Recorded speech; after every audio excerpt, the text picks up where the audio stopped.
क्या आपने कभी सोचा है कि टाइम लीनियर है या सर्कुलर है? हमारा जीवन दो बिंदुओं के बीच में चलता है या फिर किसी चक्रव्यूह का हिस्सा है? टाइम डायमेंशन है साइंस के लिए, इल्यूजन है फिलॉसफी के लिए और गॉड है हमारे धर्म के लिए।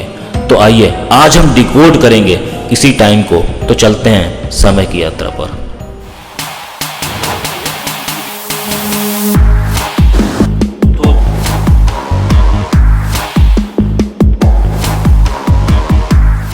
टाइम को लेकर विज्ञान भी कभी एकमत नहीं रह पाया। शुरुआत हुई आइजैक न्यूटन से, जिन्होंने कहा कि टाइम स्टेबल है, इट इज एब्सोल्यूट वैल्यू, जो कि चलती है पास्ट से प्रेजेंट में और फ्यूचर पे। और इस कॉन्सेप्ट ने हमको दिए industry revolution, clocks and calendars. लेकिन बात यही नहीं रुकती। कुछ दिनों के बाद आए आइंस्टीन, उन्होंने कहा टाइम एब्सोल्यूट नहीं है बल्कि रिलेटिव है, जो कि बदल सकता है ग्रेविटी के साथ में और स्पीड के साथ में। इसी को लेके 1971 में एक एक्सपेरिमेंट किया गया, हैफेल-कीटिंग एक्सपेरिमेंट। इसमें एक एटॉमिक क्लॉक को हवाई जहाज में भेजा गया और वहां पर उसका समय नोट किया गया। नतीजे कुछ ऐसे थे जिन्होंने समय की परिभाषा को बदल के रख दिया। और यहां पे थ्योरी आती है टाइम डिलेशन की, यानी कि समय अलग अलग स्थानों पर अलग अलग प्रकार से बिहेव कर सकता है। और इस समय की शुरुआत बोली जाती है यूनिवर्स की शुरुआत के साथ में। कहा जाता है कि टाइम यूनिवर्स के बिग बैंग के साथ शुरू हुआ। बिग बैंग मतलब एक कण के विस्फोट के बाद पूरे ब्रह्मांड की संरचना होना। बिग बैंग के बाद ब्रह्मांड बढ़ता गया, समय बढ़ता गया और एंट्रोपी बढ़ती गई। लेकिन वैज्ञानिक मानते हैं कि ये यात्रा किसी न किसी क्षण जाकर तो ठहरेगी। एंट्रोपी रुकेगी, समय रुकेगा और ब्रह्मांड भी रुकेगा। इसको सपोर्ट करती है रोजर पेनरोज की कन्फ्रंटल साइक्लिक कॉस्मोलॉजी, यानी कि ये संसार बार बार एक साइकिल में घूमेगा। पहले बिग बैंग होगा, फिर बिग क्रंच होगा, अर्थात एक कण से ब्रह्मांड बनेगा और वो ब्रह्मांड वापस से कण में परिवर्तित होगा और इस तरह एक बार फिर से बिग बैंग होगा और ये सिलसिला चलता रहेगा। तो यानी कि विज्ञान भी कह रहा है कि समय बार बार रिपीट होता रहेगा। हो सकता है उनके लिए नई बात हो, लेकिन हमारे लिए नहीं है। हमारे यहाँ समय को काल चक्र बोला गया है। काल मतलब टाइम, चक्र माने पहिया, यानी कि जो गोल गोल घूमता रहता है। समय को परिभाषित किया है युगों में, सतयुग, त्रेता युग, द्वापर युग और कलयुग। इन चार युगों का एक महायुग बनता है, जो कि बराबर है 4.32 मिलियन ईयर्स के। ऐसे हजार महायुग मिलके बनाते हैं ब्रह्मा का एक दिन, यानी कि 4.32 बिलियन ईयर्स, जो कि बहुत नजदीक बैठता है पृथ्वी की वर्तमान एज के। टाइम डिलेशन और साइक्लिक कॉस्मोलॉजी हमारे भारत के लिए कोई नई चीज नहीं है।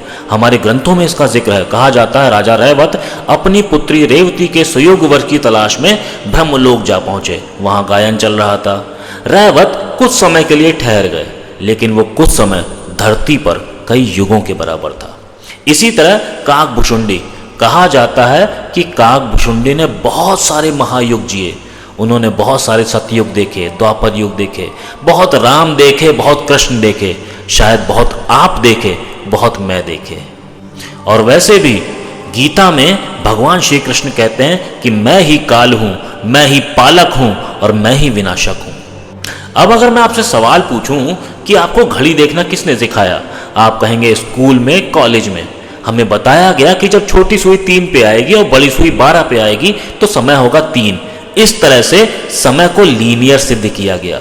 लेकिन बताने वाले कौन हैं? खुद वही जिनको पूरी जानकारी अभी भी नहीं है। वैसे भी साइंस इवॉल्व होती रही है। बहुत सारी थ्योरीज ऐसी थी जिनको पहले सही माना जाता था, लेकिन आज गलत माना जाता है।